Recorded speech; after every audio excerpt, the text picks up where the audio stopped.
just kicked my girlfriend out of bed to shoot this video and I'm feeling pretty guilty about that, so.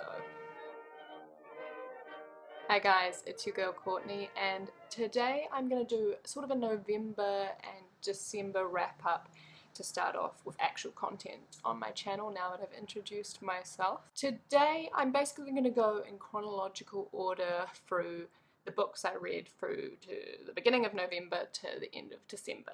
I started with Ready Player One by Ernest Cline. I know this is quite a popular book on BookTube, so you probably already know the premise, but the front of my book describes this as Willy Wonka meets The Matrix, USA Today, which I think is a very apt description. This book is set in a dystopic future where everyone's sort of plugged into this virtual reality called Oasis because the outside world has become so unbearable. And the creator of this virtual reality has made a sort of Easter egg Willy Wonka-esque hunt of sorts that whoever can solve a puzzle that he's embedded into the code that's entirely based on 80s pop culture references gets to inherit his enormous fortune. I wasn't initially sold on this book. My friends recommended it to me, and for the first 100 pages or so I wasn't really feeling it. I felt like, I've just forgotten the protagonist's name. I felt like Wade was the sort of nerdy character that doesn't really appeal to me as a person, and I felt like Artemis, who was described as this like blue-haired, I think she was blue-haired, edgy teen love interest, I was just dubious. But after the first 100 pages, this totally sucked me in. I probably imposed way too much prejudgment. I couldn't put this book down, basically. I was gasping. I was relentlessly moving around my flat reading it, just desperate to get through it. I thought I would predict a lot of the plot twists, and I didn't predict any of them, and all of them shocked me. So this is jubilant, this is a classic. Despite my initial hesitation, I would recommend it.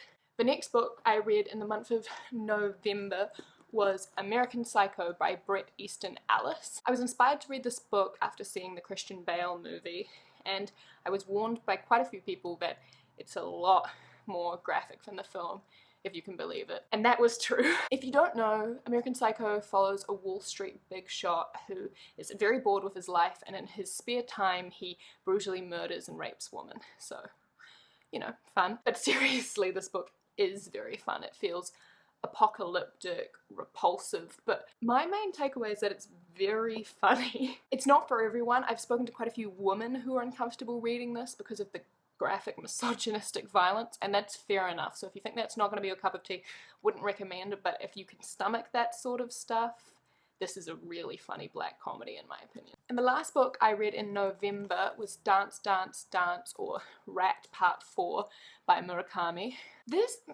Is it a cliche to say that Murakami's dreamy? He always just, his books are impossible to summarize for me, and dreamlike is the word that comes to mind constantly when I'm thinking about Murakami. I guess I'll describe the book with the premise. Dance, Dance, Dance begins with a man feeling that he's being somehow mystically called back to an old dingy hotel by a call girl that he met there. But when he takes the trip, he finds that the hotel's been transformed into a grand hotel, and from there he meets an amazing cast of characters, including a sort of mysterious underworld sheep god. So it's fun, it's surreal. If you like Murakami, you'll like Dance, Dance, Dance. In December, I started off with The Bad Beginning by Lemony Snicket, which I'm lending to a friend right now, and The Reptile Room by Lemony Snicket. These are the first two books in a series of unfortunate events, which is my favourite children's series of all time. I'm rereading them out loud to my girlfriend, which is a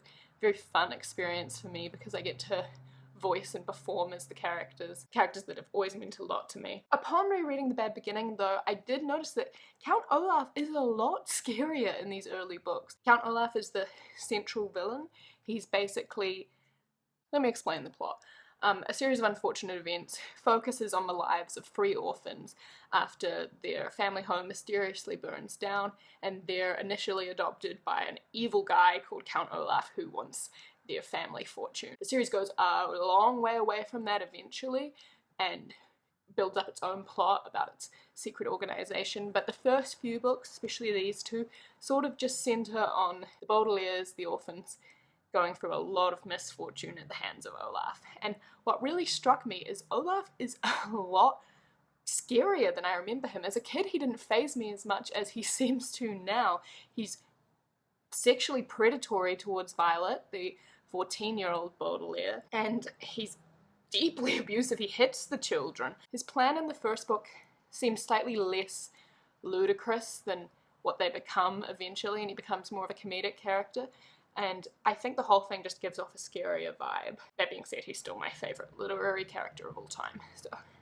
And the last book I read in December, I didn't do too much reading in December due to festive mayhem, was Adverbs by Daniel Handler. So Lemony Snicket is actually the pen name of Daniel Handler, and so this was my first foray into his adult literature, and I was disappointed, which sucks because I really wanted to like Daniel Handler's other work, not just his children's work. I don't know if it was just the structure of this novel. I'm going to give Basic 8 a go because I feel like that sounds more up my alley, but Adverbs is sort of a pseudo-anthology, pseudo-short story novel where all of the stories tie in together, and it's about various people falling in and out of love in each chapter, and each chapter is described by a fitting adverb. This was gonna be 2.5 stars for me, and then it bumped itself up to 3 stars by the end, but I love his writing style, but I think it excels best in children's lit, not adult lit. When the characters in this novel became a little bit more ludicrous, like they are in his children's novels, that's when I liked them most. And when he was trying to achieve realism, I was bored. So this probably would have had more of an impression on me if it had stuck to one core narrative rather than jumping between several characters, but then in saying that, it would have been an entirely different book. So this book just wasn't for me. Daniel Handler's still the best though. I love you, Dad. So that's it. That is my November and December wrap up. I'm gonna try to release content at least weekly, so you can look forward to that. If anyone has any requests, I'm totally open to suggestions because I'm kind of just making this up as I go along. Thank you for watching. It's still very unpleasantly hot here. I'm gonna go do my grocery shopping now because I haven't eaten a proper meal in 2 weeks. Alright, peace. Doesn't really appeal to me.